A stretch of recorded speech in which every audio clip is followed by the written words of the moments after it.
ওই তোর জায়গা খোল, তোর জায়গা আমি কিনো। আমি কি তোর মতো দাবি চালামু? তুই জায়গা বেচতি না, তুই জায়গা লয়ে ভিডিও বানাইলে তুই যে ভিডিওর মধ্যে আমার গাই দিছিস আমি বুঝছি না। আরে তোরই দিছি গাই, তুই কি করবে কর।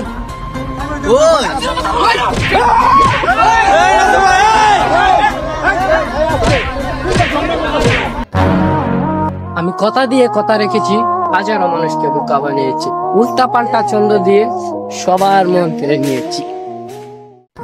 জিল্লাল ভাই আমার প্রাণের ভাই, তিনি আমার গুরু, তাকেই দেখে করেছি আমি কন্টেন্ট ক্রিয়েটর শুরু।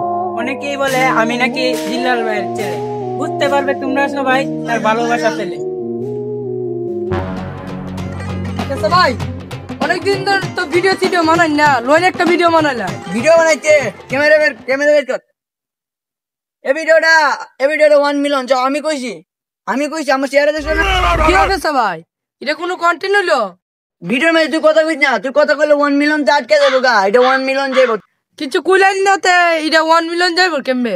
আরে আমরা শেরপুরের ব্র্যান্ড, আমাদের চেহারা দেখলেই 1 মিলিয়ন। কি হবে ভাই, আপনি যে জিল্লাল ভাই এর কপি করে লাইছো। ওই চিতা কস লেউটা কপি করে টাইম আছে আমদার। তোর ভিডিও হইছে ওই আট। জিল্লাল ভাই আমি আপনাকে গুরু মানি, হয়তো বা আপনি উল্টা পাল্টা কন্টেন্ট বানান, আমি আপনার সাথে কাজ করতে চাই। কি কাজ করবা? ফেসবুকে তো আর ইনকাম নাই। আপনি তো উল্টা পাল্টা চন্দ লেখে ভাইরাল হয়েছে, উল্টা পাল্টা চন্দটি মিলে একটা বই বানাইলেন। বই তো বানাইতাম ভালো, কিন্তু বইয়ের তো দাম নাই, 300 টাকা বেতন লাগে। আপনি খালি বই বেচবেন, বইয়ের লোকে ভিডিও বেচবেন। একটা বই কিনবো আর আপনার লোকে একটা ভিডিও বানাইবো, দাম লাগবেন 10,000 টাকা। তোমার কথাটা ঠিক আছে, মানুষ আমার লোকে ভিডিও বানাইবার লাগে পাগল। আচ্ছা তাহলে আজকে থেকে বই বানানি শুরু করে লাই। নও তোমার লিয়া যাই। কয়েকদিন পর জিল্লাল ভাই বই তো বানাইছি অনুই, তুমি বই নিয়ে একটা ভিডিও বানাই তাইরা দেই। ভিডিও বানাইতা? আচ্ছা ও বানাই। আচ্ছা বইটা লইন, আমি মোবাইলটা বার করি। জিল্লাল ভাই আমার গুরু, তিনি একটা বই লিখছেন পাগল বানানোর গর্জন। বইটার দাম নিচ্ছে 10,000 টাকা, তাতে আমার লস হয় নাই। এই বই নিয়ে ভিডিও করে আমি 40,000 টাকা ইনকাম করেছি। তুমি তো ভালো মার্কেটিং করতে পারো, তুমি আমার সাথে সবসময় কাজ করবা। আমি তো আপনার লগে সবসময় আছি। জিল্লাল ভাই আপনার কি একটা বই লেখছেন পাগল বানানোর গর্জন, বইটা কি আমার জন যাইব নি?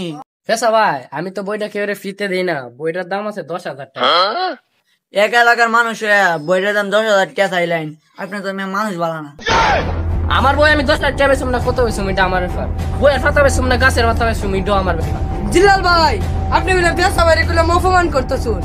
পেশা বাইরে গুলাম বাংলাদেশের সব মানুষ চিনে, পেশা বাইরে গুলাম আপনার বইয়ের ব্যবসা খাইয়া দিব। তোর পেশা বাইরে সারা বাংলাদেশের মানুষ চিনে, আমার জিল্লাল বাইরে সারা বিশ্বের মানুষ চিনে। দীক্ষা মনে তারা কি করো। পেশা ভাই অপমান করলাম আমার সহ্য হইতেছে না, আপনি অন্য একটা ভিডিও বানান। তুই ঠিক কইছস, অন্য জিল্লালের বিরুদ্ধে একটা ভিডিও বানামু, তুই ক্যামেরা বের কর। আমি হইলাম লেউটার ভাই, আমার ফেসবুক অন ইনকাম নাই, আমি জাঙ্গা বিচ্ছা খাই। জিল্লাল ভাই পেশা তো আপনার সব মানুষ করে লিছে, আপনার বইয়ের ব্যবসা তো 12টা বাজে দিচ্ছে। ফেসা কি কইরা লাইছে? দেখুন ভিডিওটা। আমি হইলাম লেউটার ভাই, আমার ফেসবুক অন ইনকাম নাই, আমি জাঙ্গা বিচ্ছা খাই। দেখেন ভাই পেশা কামটা কি করতে। তারো কালকে আমি তোর লাগে আমি দেখা করতেছি, ফেসার একটা ফোন দে। কিরে ফেসা তুই আমার লাগে ভিডিও বানাইছ, কালকে আমি তোর লাগে দেখা করতেছি, কার হইছে? আচ্ছা আইস, তোর লোক আমার বুঝা পড়া আছে, তুই আইস। পরের দিন সকালে দেখুন পেশা ভাই জিল্লাইলা লুক লয়া মিছিল দিতে দিতেছে। ওই ফেসা কই? তুই সামনে আ। ওই তোর জায়গা খোল, তোর জায়গা আমি কিনো। আমি কি তোর মতো দাবি চালামু? জাঙ্গা বিচ্ছালাম আমি তোর মতো রে? তুই জায়গা বেচতি না, তুই জায়গা লয়ে ভিডিও বানাইলে তুই যে ভিডিওর মধ্যে আমার গাই দিছিস আমি বুঝছি না। আরে তোরই দিছি গাই, তুই কি করবে কর। ওই